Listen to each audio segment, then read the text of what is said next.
You know how to shop well for the best product? Let me pitch to you point 7. It's the best bargain we're going to find in our lives.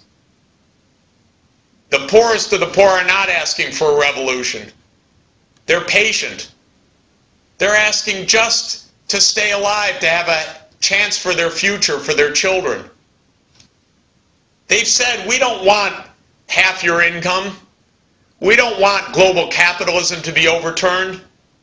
How about just a little practical help so we have enough to eat, so our children are covered by a bed net, so that we can be part of this world economy? That's all that they're asking for. They'll climb the ladder on their own after that.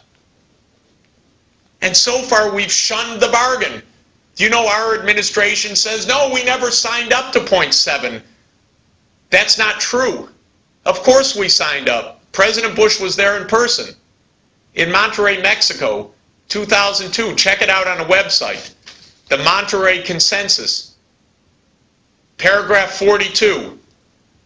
I'll quote chapter and verse.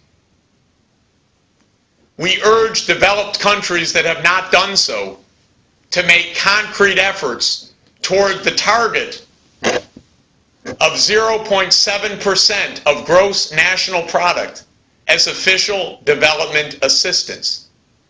Let me say it again. Paragraph 42, the Monterrey Consensus, adopted by the United States government and all the rest of the world. We urge developed countries that have not done so to make concrete efforts towards the international target of 0.7% of gross national product as official development assistance.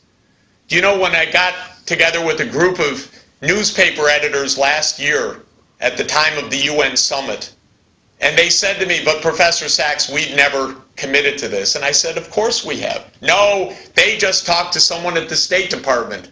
And I quoted them that, and while we were on the phone, they got on the internet, looked at the website, they were shocked. Because of course we've committed to this. But we can't take yes for an answer. The poor world's saying, just help us a little bit. And instead we want to spend 4 or 5% of GNP on military approaches that could never get us security. Let me give you one calculation, and then I'm going to stop. We've estimated pretty rigorously, I'm pretty proud of the work, that there are 300 million sleeping sites in tropical Africa in malarious regions. In other words, that's an estimate taking a malaria map and a population map and estimating the number of households, 2 children sleeping per site, maybe 3 sleeping sites per household, and so on. And calculating how many places people sleep in Africa in a malaria transmission region, 300 million. Each bed net, which lasts 5 years, treated with insecticide, which repels the mosquitoes that transmit malaria, each bed net costs $5 at the factory gate. So 300 million bed nets is $1.5 billion of bed nets. $1.5 billion is exactly what we spend each day in the Pentagon. 1 day's Pentagon spending is equal to 5 years of malaria protection for all of Africa. Let me say it again for anybody that doubts that we can afford to help the poorest of the poor. 1 day's Pentagon spending would buy bed nets for 5 years for all of Africa. How can we not make this choice, ladies and gentlemen? How can we not come to understand that this is the only route to justice, and through justice, the only route to peace on the planet? Thank you very much.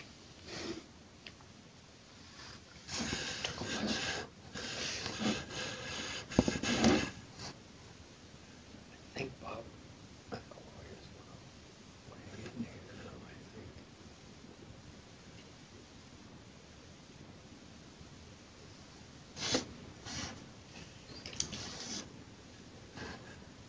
Between Father Hare and Professor Sachs, and during that dialogue, which will take place during the next 20 minutes or so, I would invite any of you who has a question that you would like asked to please write down the question on the little cards that are there in the pews, and then signal at the end of the pew, and someone will come back and pick up the questions, and then we'll collate them and ask as many as possible. Father Hare, would you take it from here? Thank you, Father McElroy. Let me begin by expressing my appreciation to Father McElroy, George Weselick, and the Archdiocese of San Francisco for inviting me to be part of this program with a very, very esteemed and dear friend, Professor Jeffrey Sachs. I think the first thing I want to say is I feel the burden of carrying what I'm sure is the sentiment of the whole cathedral there, to express our thanks first to you, Jeff, for taking the time to be part of this wonderful conference that has been so exquisitely organized by the Archdiocese. Jeff Sachs, we can see the applause from here. Thanks. By empirical count, Jeff Sachs is one of the busiest people on the planet, and so his presence with us this afternoon is a first gift.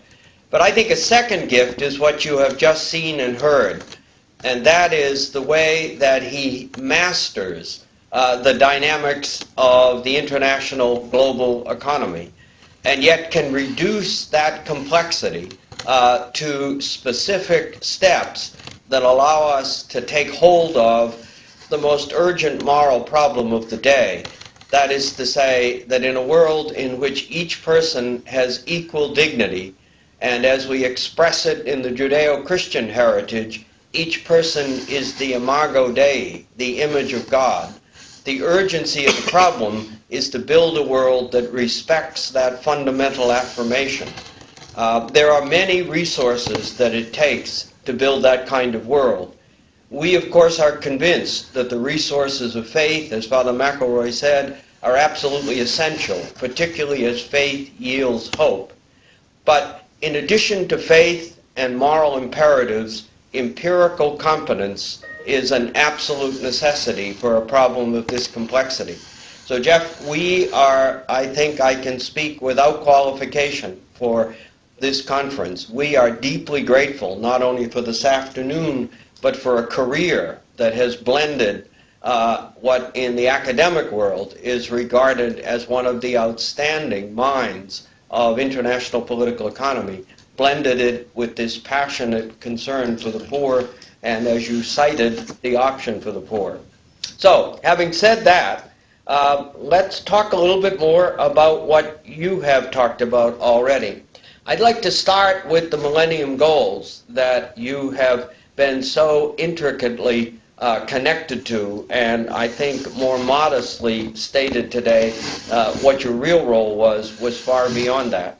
But I think one of the questions that lots of us would have is, what do you find are the chief obstacles in this country as you try and take this program you've just described and make it saleable, convincing, persuasive? What are the things you run up against all the time? Great. Well, thanks a lot. Maybe I could ask people by a show of hands, how many of you have not really heard of the Millennium Development Goals? And you can be perfectly honest, because you would be in good company. You know, I'll tell you the biggest obstacle, in my view, is simply that we don't find the airtime